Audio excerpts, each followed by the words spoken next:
Hello, everybody, and welcome to Hash Rate. My guest today is Seby Rubino of Subnet 46, RESI. Hello, Seby. How you doing? Hello, Mark. Great to be here. I'm a big fan of the show, and I look forward to chopping it up with you. Thank you, sir. Very kind words. I'm really looking forward to hearing more about what you're up to here. So I've been sort of studying it, looking around at what you've been doing, watching the other pods you've been on. It seems to me that you're building sort of this Chainlink, if you will, for real estate. Kind of an oracle that knows everything, all the data in the real estate universe.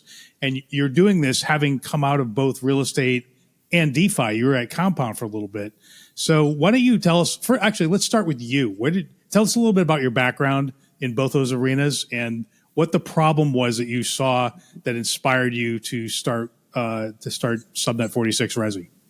Great. Yeah. So you hit it right on the head, right? I have real estate experience starting there. That was further back. At 18, I became a realtor. I knew that I was going to go into real estate. It was the funny story is that it was my birthday gift for my parents to go get the classes needed. So I went to the school of the Princeton School of Real Estate here in Jersey, and in just a few months I became a realtor. From there, I really gravitated towards investment opportunities, and that landed me a job at an iBuyer. So an iBuyer is like Open Door, where they just go and buy a ton of property. They use a ton of data, do a ton of outreach and marketing, and they buy these properties. As well as a brokerage. So I was doing both things. And as COVID hit, and this is how this all comes full circle, the guy who owned that business, he went all into Bitcoin. Wow. So I was like, what is Bitcoin? Like, what is that?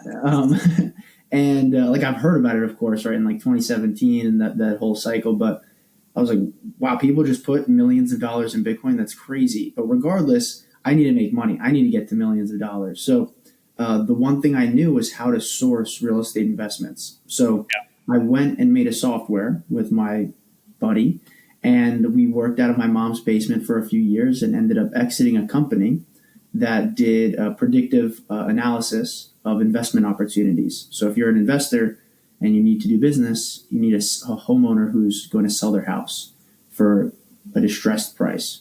Yep. That's the software we made, and we did really well. Now, wait. So it was predicting who was going to sell? Is that like, what was it predicting? Yeah, exactly. So we were taking in property data, consumer data, even in some cases satellite data, and we were inferring who was going to sell their house next, and who was going to sell their house next, not on the retail market, but say for 50% of the market value because it needed a lot of work and nobody with a loan could go buy that home, and so a lot of the investors loved us. Realtors used it, but investors really gravitated because that's the lifeblood of their business is finding these types of properties. So it was a deal hunter, basically. It was like, look, this house, it looks like something's wrong here. And it looks like this person is probably going to sell. And they're probably not going to do it on Zillow or whatever. It's probably sort of secretive. And you'd be able to sort of then approach them and be like, hey, so we noticed this. Are you selling? Like, was that basically how it worked? Yes, and we call them off-market properties. So the house I'm in right now was one of these off-market properties. We bought it for half of the market value. Wow. And it was awesome. And now the market appreciates. We've had to put a little bit in it. It's been a great investment. So that was real estate. As we exited that company, we were putting all of our money into crypto. So you sold it. So you've had an exit, just to be clear, right? You sold it to somebody else. Okay. So this wasn't, I'm not going to sit here and be like, oh, we sold it for $30 million and it was huge. We learned a lot in that process. We sold it to a customer of the software here in New Jersey. So with that experience, went into crypto and I started building projects, trying to fundraise for projects, and nothing was sticking until we made a product called Extrovert AI, and that was making UGC content, or you could think about it like TikTok Shop for any professional services. So if you had an offer, people could make videos for you, and then you would reward them with like a prize pool. So that got me the job at a company called Alpha Growth, who was growing Compound Finance. They had the growth program for Compound Finance for a year. And at Compound Finance, I learned so much. Right? I was the head of marketing and incentives there. So I was doing liquidity incentives. I was, doing their spaces, hosting those and events. That's amazing. Yeah, this couldn't be more perfect. It's like you're genetically engineered to do resi, right? Right. On the one hand, you've got the deep real estate experience, and you've had an exit, and you've done something significant there, and then you end up at Compound during DeFi summer. Basically, working on multiple aspects of that project. And Compound, for those of you who don't know, it is one of the classic DeFi summer protocols, right? It was like the first lending protocol. I don't know if it was the first. It was one of the first. It was one of the first successful ones, anyway. So yeah, that's amazing, dude. Yeah, so it gets better, right? So after Compound, I end up working for a protocol called Maple Finance. Yep. And Maple Finance is like RWA meets DeFi, and they're doing essentially private credit, right? They're giving out loans with real world agreements as the backup, so they don't have to liquidate people, and these portfolio managers don't lose their jobs at these big firms. That's their innovation, and they have such a tight ship, and they do such a great job. And there is when it really clicked. I was like, wait a minute, everything is being tokenized. This is happening. Real estate can't be tokenized because there's no way to verify data, right? There's no way to verify price of a home. Yeah. Or there's no way to, without intelligence. There's no Chainlink. Right. And the thing is, Chainlink can't go do this because they need, and sorry, I'm a little bit under the weather, so bear with me. Yeah, you're all good. All good. But with the thing with real estate is that you need so much data, and it needs to be so relevant, such relevant data. And then you need the market data, and then you need the property data specifically to make a price, right? To prescribe a price. We don't want to predict prices and then people go buy that and it was the wrong prediction. What we want to do is say, okay, this is objective fact. This is worth lending at this value, or this is worth investing in at this value. And then the market can decide from there, up, down, left, or right. So that is the backstory of how I made it to RESI. Essentially, I'm taking my real estate experience, and this was like a machine learning company that we were building like these predictive, algorithms on, and then the DeFi element of it, and RWA. So with some of what I shared today, I have a little presentation to make all of this make sense. You'll see all of those elements come to life in this huge opportunity. Yeah, it's like it's like you got real estate on one hand, you got DeFi in the other. It's kind of refi. yeah, refi. We call it re-DeFi or real estate DeFi, whatever. So yeah, it's going to be huge. But I think that in the next 20 years, more properties will be tokenized than not. Right? Yeah, we're seeing a lot of activity in that space, or a lot of talk about a lot of activity coming. I know there's a friend of mine who worked on a project called Proppy for years. Are you familiar with Proppy? Yeah. Okay. So I figured you know about that one. So, and then, we're just hearing a lot of talk about, tokenized real estate, the monster behemoth is coming, and, the game is afoot, as it were.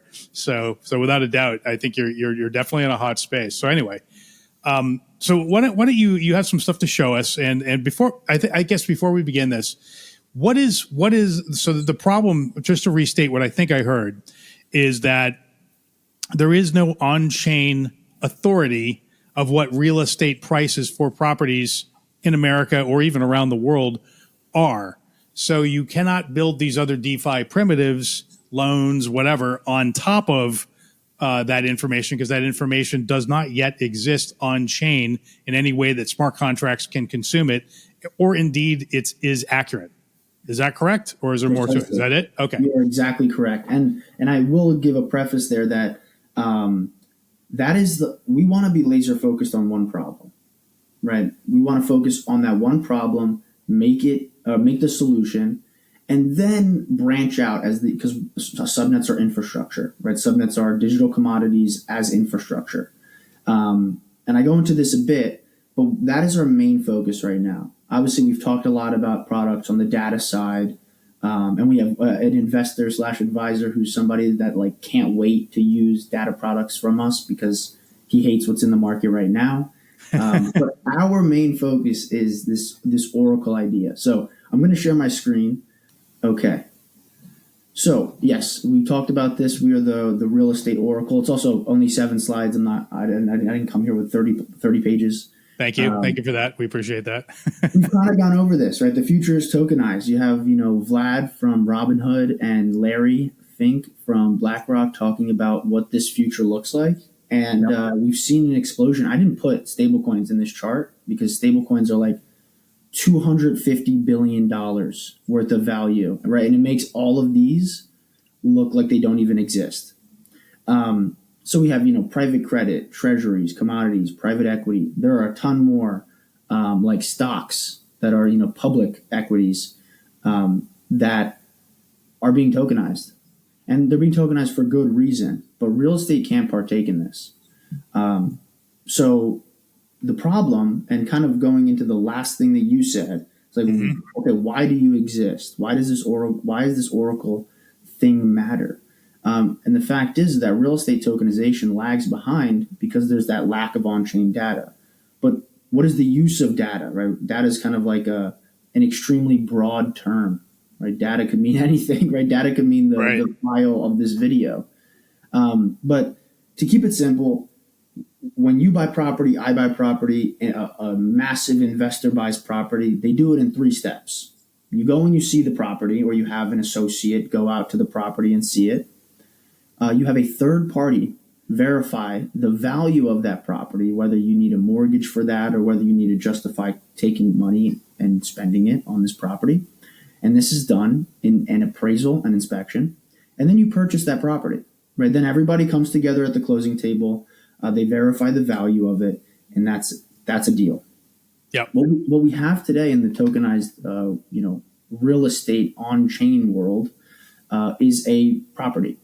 This property then gets tokenized, right? We split it up into shares per se. Like it's a company. So basically, here's a house. Now we're going to issue 100 tokens against it, like sort of 100 shares of equal value, equal portions, representing the full value of that house. Yes? Precisely. And that's a big thing that Proppy actually does, the company you mentioned. Proppy, their big focus is buying title companies. Why? It's because they want to have a verified source that person selling the house actually owns it. And the title company is the rails, the feasibility behind that equation. Now, we do have some solutions down the road that we'll get into ownership verification, but we're not quite there yet. Yeah. But what happens is you go work with Proppy to tokenize your property, and you go and try to sell it. Right there, you just essentially create skeptical investors. The fact of the matter is, there's been no property inspection. Because of that, there's been no appraisal. There's no validated images. Right, somebody could take because you basically take the Proppy verified title, you tokenize that this person owns the house. But you're not verifying what the house actually looks like right now. They're not doing that. And so people could put fake pictures up of a different house and claim it's that house. Precisely. Or even worse is they could take that house and pictures from 2 years ago, but it just so happens that there's squatters living in this house now, and those squatters are hoarders, right? Yeah. So you have this. That my team made me put this first party pricing, but I call it like trust me, bro. Pricing, and that creates a skeptical investor who's never going to say, "Yeah, let me put $50,000 into this $1 million rental." It just won't happen, especially if they're savvy, right? Yep. So, what real estate looks like at a global scale is a 300, some say $400 trillion market, and you have what we see is lending. Is massive, fractional sales, professional services, and investment sourcing. So as you can kind of piece together, we are enabling one of these at a time, right? We've talked about some products in the lending space, right? A team wants to come on and build something called RESI Finance, right? This is not our project, but a project that another team that we incubate essentially, they want to build out. But fractional sales, this is our Oracle solution. Investment sourcing, this is that predictive algorithm, and other professional services like lawyers and even inspections, right? Because we're talking about appraisals and using real world inspections. Okay, what if we just gave somebody an app that allow them to do the inspection. Right? That goes into the professional services niche. Yeah, so this is all future stuff. This is the future roadmap, if you will. You're basically saying, well, today we're basically conquering the real estate oracle world. Tomorrow we're going to expand into these other things, and maybe you're working on them a little bit now, but it's not sort of immediately the product that you're putting into the market at this moment. Correct? Precisely. You're just saying there's a portfolio of awesome stuff down the road. It doesn't just end with the oracle. So, yes. Okay. Yep. So what does it look like? And this is actually almost a rip from one of Chainlink's real estate tokenization articles, where they show this entire flow, but they don't show RESI. This is the premise of our meetings with them so far, but they show data sources, right? They show appraisal and market data, right? That is essentially what we are servicing, so that we have a property that gets verified by RESI in terms of its value. Yep. And then Chainlink is able to provide price feeds on these asset-backed tokens. Okay. This is the full flow of this tokenized future, right? The real estate oracle. And how do we productize this, right? How do we make money from this? I'm putting the revenue search hat on right now. Please. Yep. So RESI as a service, right? Like I said before, we have infrastructure, right? Subnets to me are either AI commodities or AI primitives, data, compute, model training, fine tuning, things of that nature that are essential to creating intelligence. But then there's also services, right? Ridges is a software engineering service. Yep. RESI is a real estate pricing and data service. Nova is a medical discovery service. Yep. And then we have the DeFi layer. So where we live is that service layer. So RESI as a service. First is our data API. I'll go into I think it's our next slide, but what the big change of direction, not direction, but the improvement of direction that we're taking as we launch our white paper, which ideally I'm pushing out tonight. But this data API is essentially enabling any sort of real estate product, right? So if you want to do a commercial real estate analysis data platform, you can use RESI, have your users prompt our API, and then populate your environment, your website, or your application with the data that our miners go and collect, right? You can also we should probably actually, I'm sorry, we should probably talk a little bit about how exactly your miners are populating the price data now, right? Because the way I understand it is the reason why you have a subnet, a BitTensor subnet, is you basically said to all the miners out there, hi, we need to assemble all this price data so that we can then turn around and offer it as a service in this Chainlink-like manner on chain to DeFi protocols or anybody who wants to access this pricing data. But the miners are the ones who are providing the pricing data, and they're getting it by scraping a lot of other different sources. Some of them are just public records. Some of them are Zillow. And so what you're now saying, what you just said, is that's what we're doing today. Tomorrow, if you want to build a different data service, which is not pricing, but I don't know, something else, you offer access to your miners. You basically can set up another contest with your miners to scrape and get data to service this other data product. Is that correct? Yes and no, right? So what we're doing today, and this was because when we came in, we had much lower emissions than we have now. What we're doing today is just collecting data, right? This is infamously or famously, our first version was a fork of Subnet 13 Data Universe. Sure, which makes sense because Data 13, it's a data scraping engine. Yeah, so that makes sense. Yeah, exactly. So we are pushing that out because there is quite a roadmap to build out for this new iteration as we've propelled ourselves. And how it works, to answer your question about miners, is actually really exciting. So what I'm showing here, and let me see if I can zoom in.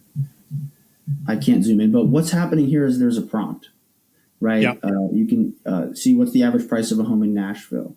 We could even say, let's change this. What is the price of 123 Main Street in Nashville, right? And what would accompany this prompt is an inspection report. What happens is we activate three layers of our subnet. We have data miners, inference miners, and then storage miners at the top.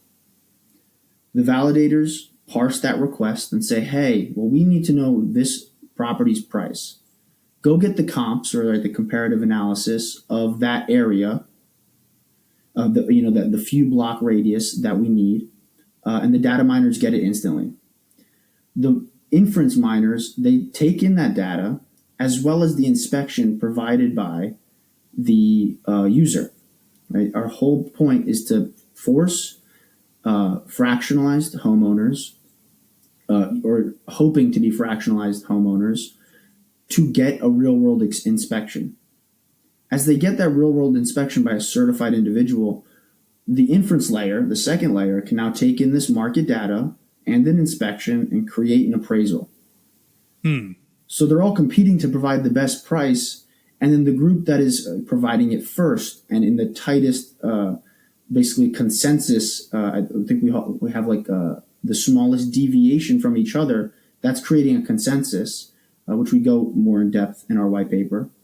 And we're able to now say, hey, this is what the property is worth, not this might be what the property is worth. It's kind of corny, but I call it property price prescription and not prediction. Or we don't want to predict, we want to prescribe. Right. Now, so take me back to how do you know if there's not squatters in that house?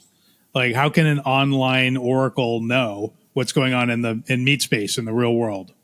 Great question. Okay. So with an inspector, inspectors are a pivotal part of even the lending space that we have here in the USA, right? So if you want to get a mortgage, you need an inspector to go to the property, right? This inspector has a license to do inspections. They have a career to uphold, right? There's a very different, but like how a lawyer or a realtor has like a certification that they need to uphold. And if they do the wrong thing, they have insurances and they need to have insurances. So that is the answer, right? We're going to give people prices based on verified photos, right? There's tiers to our Oracle service.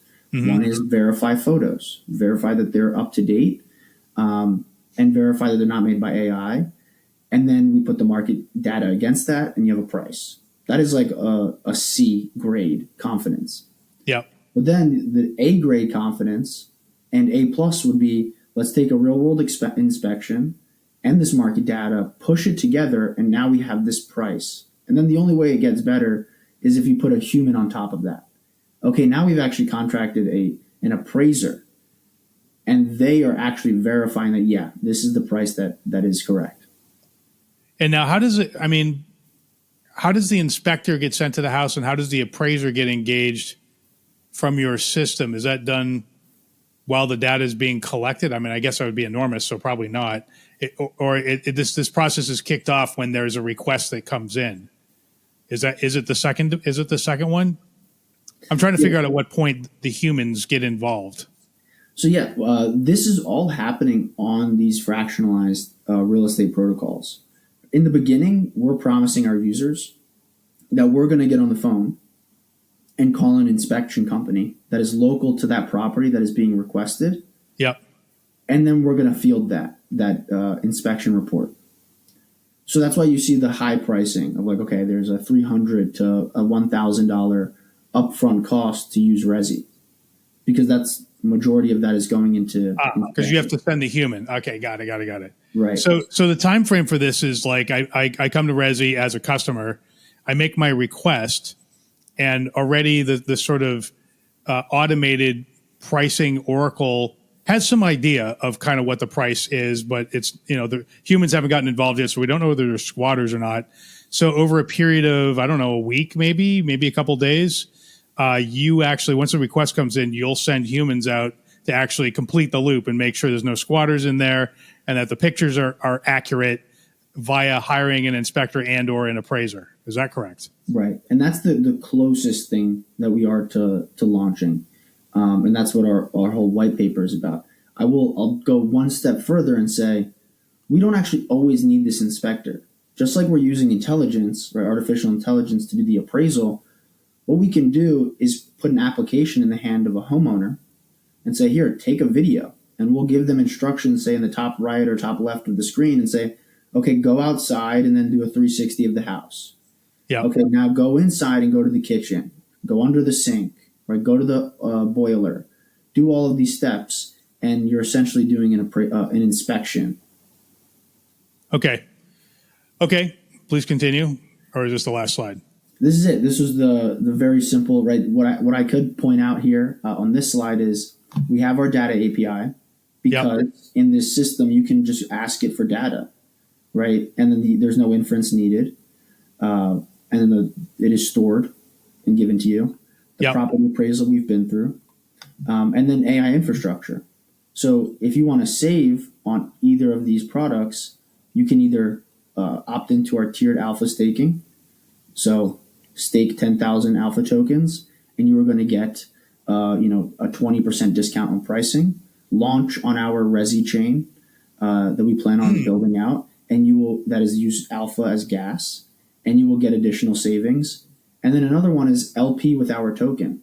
If you LP with our token, kind of like how Tau and Alpha is LP together, that creates buy pressure for our alpha. So now, when you say LP, you mean on the RESI chain? Yeah, or on the RESI chain. You could do this on Arbitrum, on Base. I'm meeting with Void next week to figure out all the numbers and how we can, what kind of liquidity we need to even make that possible. But that is the goal: is make ourselves, in essence, like a venture studio for these prop tech companies, these on-chain real estate protocols, and a treasury of our own alpha token. Okay, you said a lot there real fast, so I want to I want to actually dive into a little bit of that, and I got tons of questions. So let's just deal with what you just said. So you just introduced the idea of the RESI chain. That was completely new. I was like, wait, there's a chain. So that's coming in the future, I guess. And that's sort of like how Hippias has their own chain. There's a bunch of stuff you want to do that you cannot do directly on the BitTensor blockchain. So you're doing your own chain to basically do the things you can't do just within the BitTensor native universe. And then you also said that you are providing liquidity for your alpha token on other chains. You're talking to Void, which is a cross-chain wrapped token and bridge provider for BitTensor subnet alpha tokens. Currently on Solana, but soon to be on Base and Ethereum, I believe. And so you're basically talking with them about what kind of liquidity do I need on those other chains in order for it to be, substantial or realistic for people to use my alpha token, those other chains. And then you also talked a little bit about your Alphanomics, which is the idea of, the RESI alpha token. What is it? How do I drive value into that token? One way is if you stake alpha tokens with you get a price cut on using your RESI services. Yes? Right. That's wonderful. Okay. And there's more. Okay. Why don't you tell it while we're here? Why don't you tell us what the other pieces are to that? Oh, no. I was just putting together that it is launch on RESI chain is one of them. Stakes a certain amount of alpha is another one of them. And then LP, right? Make your liquidity pool. Because we're not launching these other startups, right? For example, a lending company or a fractionalized real estate company that has their own token but uses RESI wants us to help them sponsor their liquidity, and they want to save money on their essential infrastructure, which is RESI. They're going to ideally stake alpha with some bootstrap capital they have, launch on our chain, and then put up one side of the liquidity pool. We will sponsor the other side. We'll both earn fees. And now they can have the tech they need, the liquidity they need, and the savings that is ideal for their business to thrive. Yep. Okay. So let's talk a little bit about the subnet now. So the subnet is effectively miners go out there and scrape and get our information. Why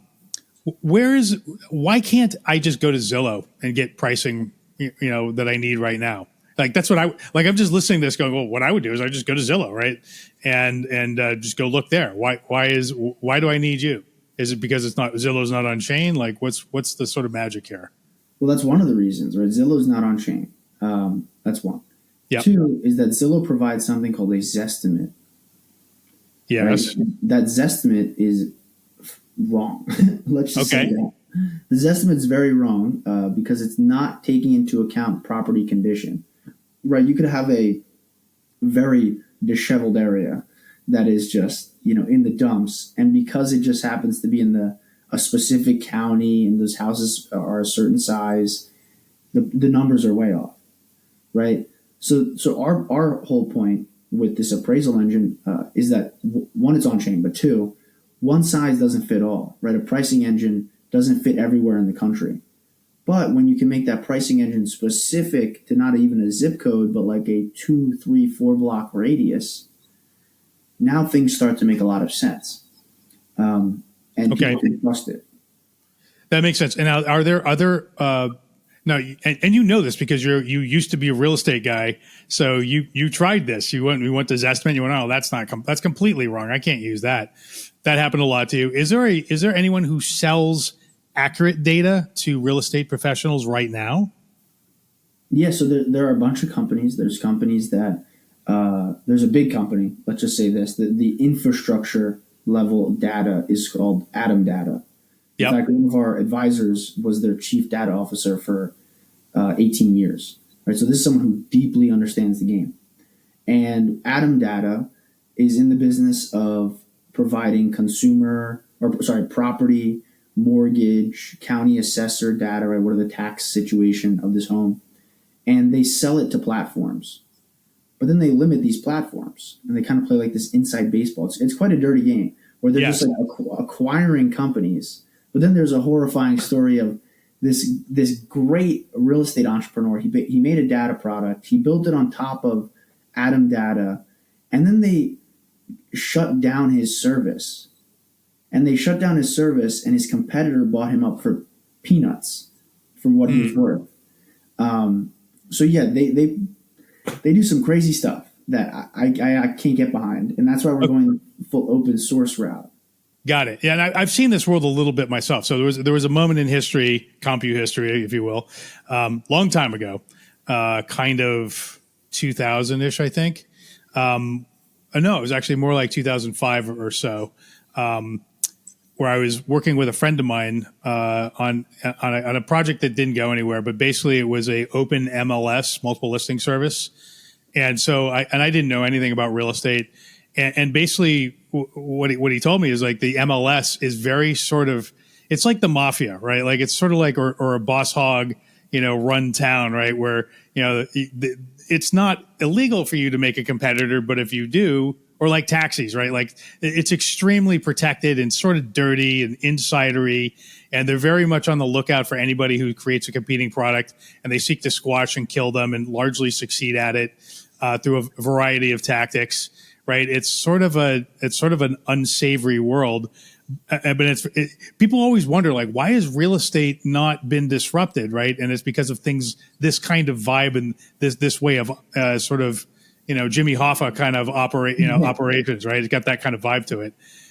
So it sounds, this Atom Data sounds sort of like the same thing, right? Like where they're basically very sort of protective of their turf, right?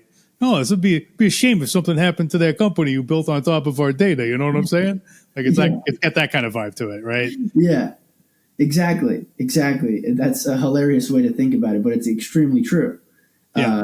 The fact is that you have Atom Data playing their like mafioso games. You have the National Association of Realtors just like stuck in the mud and forcing everybody to stick with them.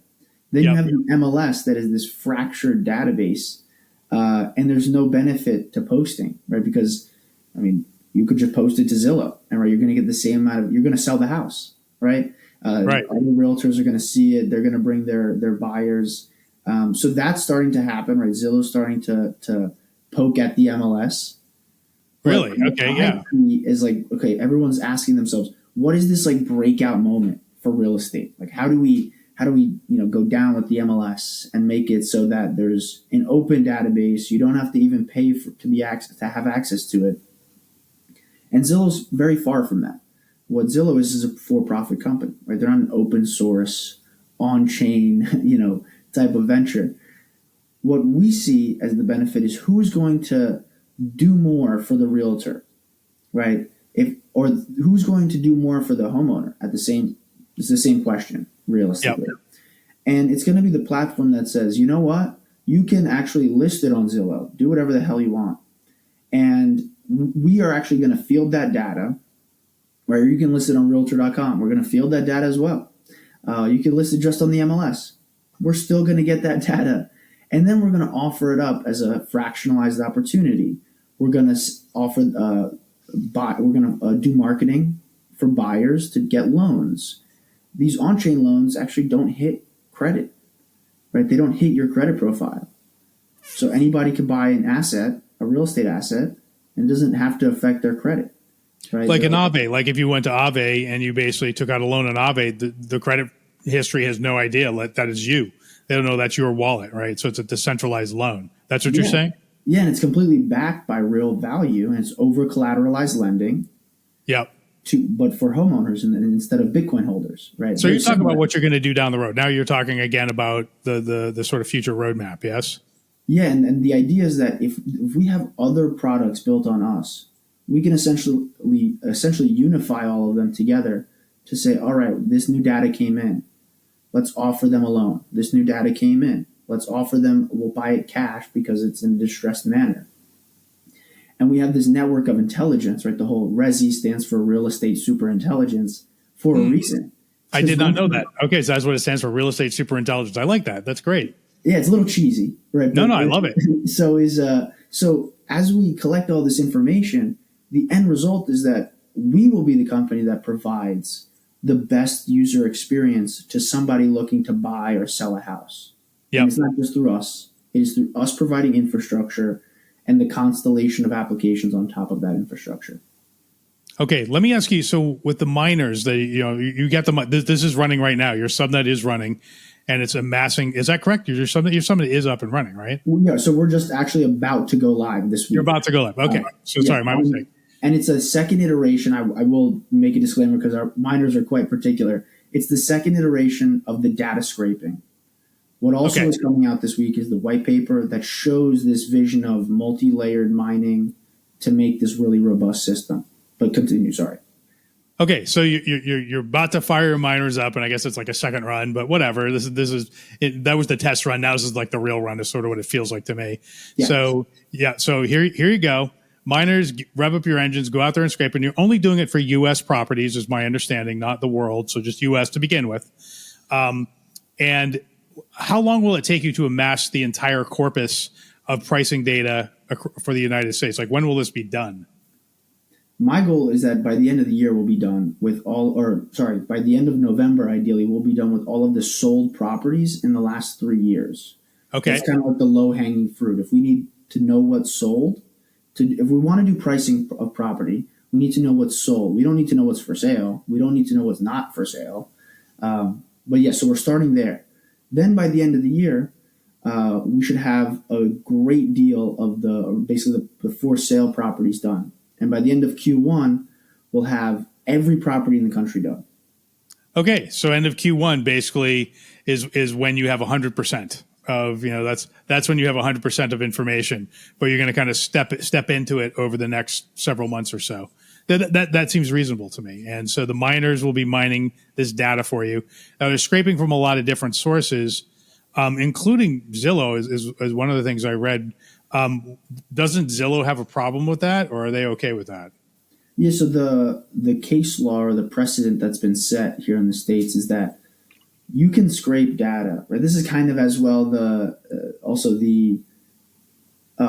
whole reasoning for scraping on X, Reddit, and I think there's YouTube as well now from Data Universe. Yeah, that's fair because Data Universe does scrape from X and other places. So yeah, so whatever you're doing is the same thing they're doing. So please continue. Exactly. So how that is different in a way, but the same but different, as us kids say. Yeah, is you can't get in trouble, simple terms, for scraping what is not behind a paywall or what is not behind a login. So if you go and type in Zillow.com and then you type in 123 Main Street, Los Angeles, California, you're going to see a property, right? You're going to see all the properties. You didn't have to sign in. You don't have to do anything.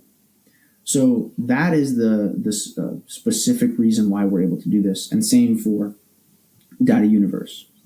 So you're on holy ground, basically, as long as you don't go behind a paywall. It's like all fairsies. Yeah.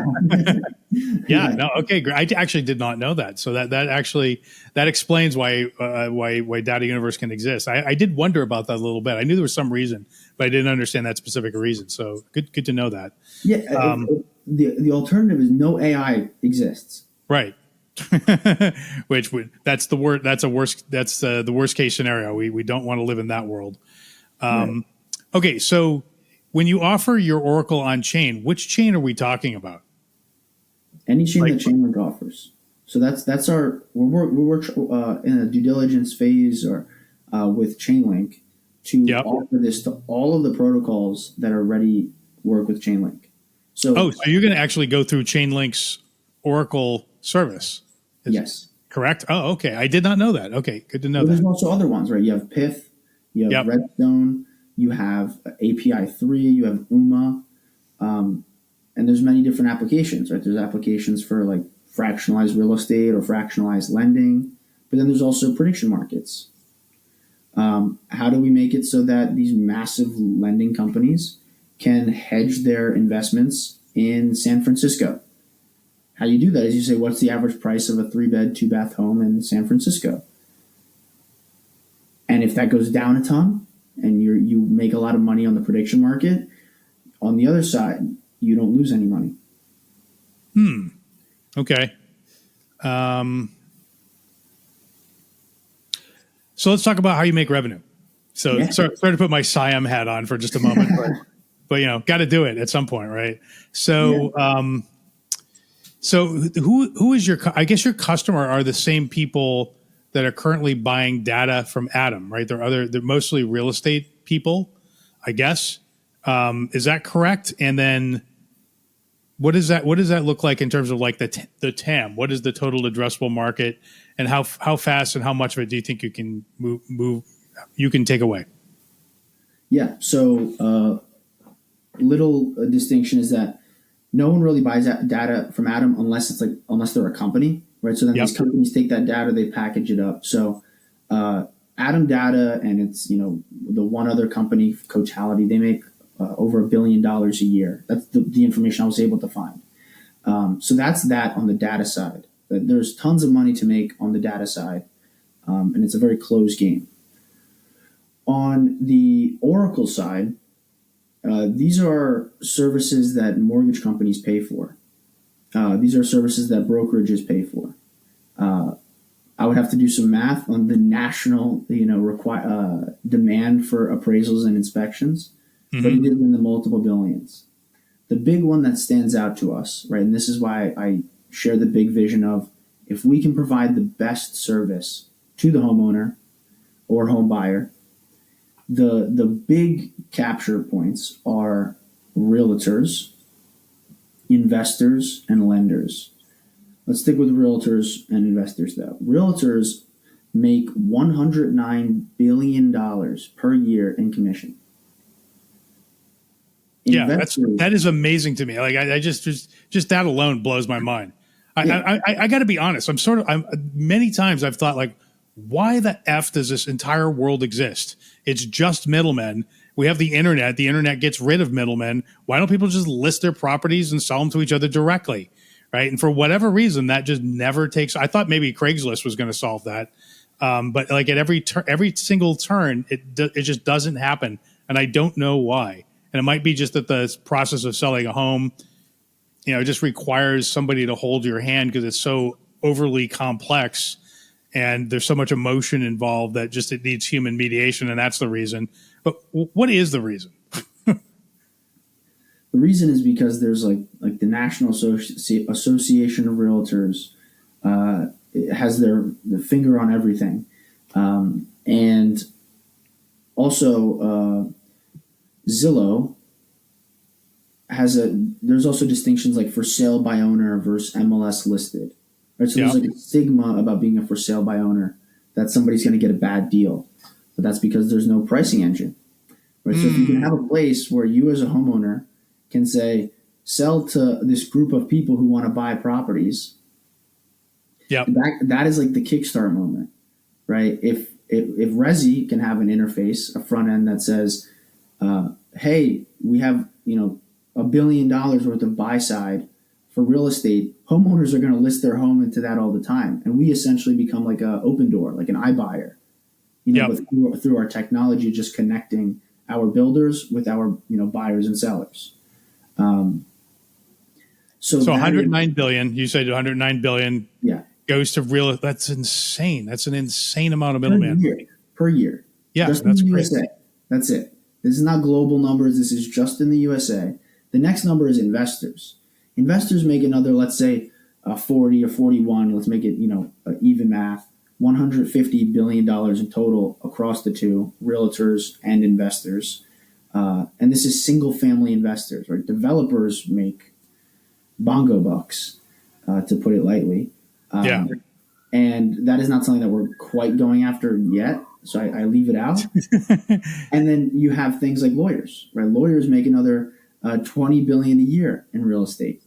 Yeah. There is like so much money just being thrown out of the window by homeowners that I'm baffled by it. This space is crying out. It's begging to be Uberized, right? Like when Travis Kalanick attacked the rideshare service, the entire world market for limousines and taxis, you know what it was? It was only 44 billion. This is like an order of magnitude larger if you add it all up, right? Yeah. Like maybe 2 orders of magnitude. Yeah. People don't sell their house because I'm going to lose 6%. What the heck? People don't sell their house because, oh God, the federal interest rate is high and I'm not going to get the price that I want. If you can open this up and say, no, we have a whole group of people that just want a 5% loan. Some even will give you a 3% loan. And you can just go crazy. And then we have a secondary market for those loans. And we make our own real estate industry and just say, thanks for the playbook, guys, but you are dropping the ball. And we give an amazing experience to homeowners. It also helps a lot of people, right? There's a case where there's a lot of people who sell for low prices because they can't afford to fix up the house. Yeah. So then they go and sell for peanuts and then they lose out on their retirement, and they have less money in the later years of their life. That's not cool. What if you had a place that said, hey, we verified the value of the home. This group of people say, we'll help fund home equity loans. And you only pay us when you sell, right? Because they're on Social Security, right? Yeah. Now you have this really beautiful thing where people come together, help a person sell their house, right? And then another part of our network can buy that house that is fixed up and then rent it out or give the mortgage to buy that house. So it puts a smile on my face, truthfully, because it is waiting to be Uberized, right? Really there are a ton of people who wanted to be taxi drivers and they didn't have $1 million medallion, Yeah. What the hell? Which is absurd. Yeah, it's another that industry is filled with all kinds of absurdities. So as real estate is, that's why it's always baffled me. I'm like, I cannot believe nobody has cracked this. And maybe it needs this. Maybe it needs AI. It needs you. It needs on-chain. It basically needs the wave of AI and crypto sort of joined at the hip to finally crack it open because it is just begging, screaming at the top of its lungs to be Uberized for sure. I might even change the slide title or the title of my slide to "Real Estate is Waiting to be Uberized." I like that. It really is. Yeah. Yeah. Okay. All right. Well, we're coming up on the hour here, so I want to sort of start wrapping up. Is there anything I should have asked you that you're like, dude, come on, ask the question? What have I missed? Anything? No, Mark. You know what you're doing here, man. You really do. Not always, but sometimes it ends up working out. So it's good. But thank you. Very kind of you. I have a question for you. Please. Awesome. I was pumped to see Stillcore come out. Yep. Tell me, what can you share? What can't you share? Don't share that. But would love to know a bit more about where you guys are and how it's going.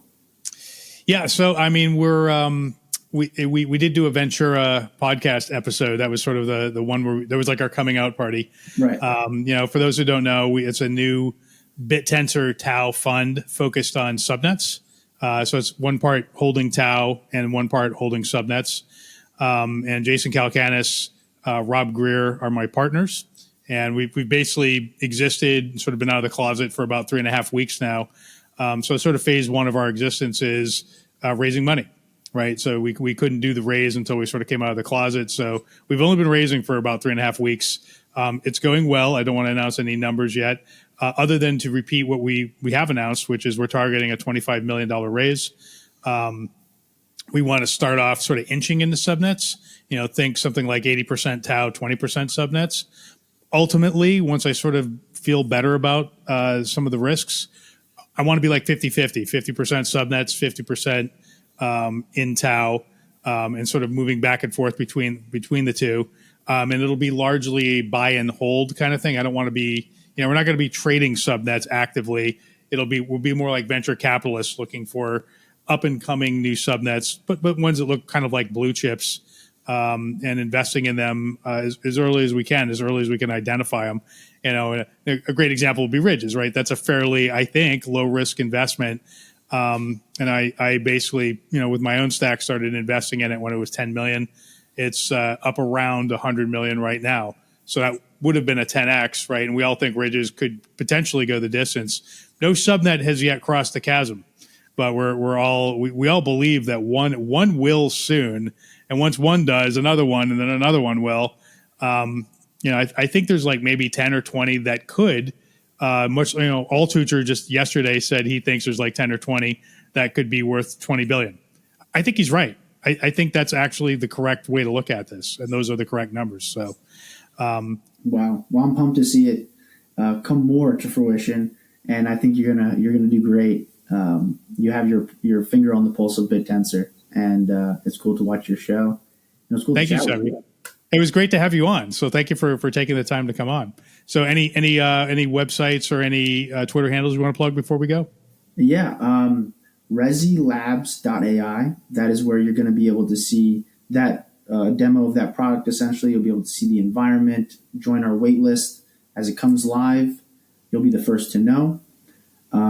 We also have at RESI Labs AI on X, and my X, which is at Sebyverse.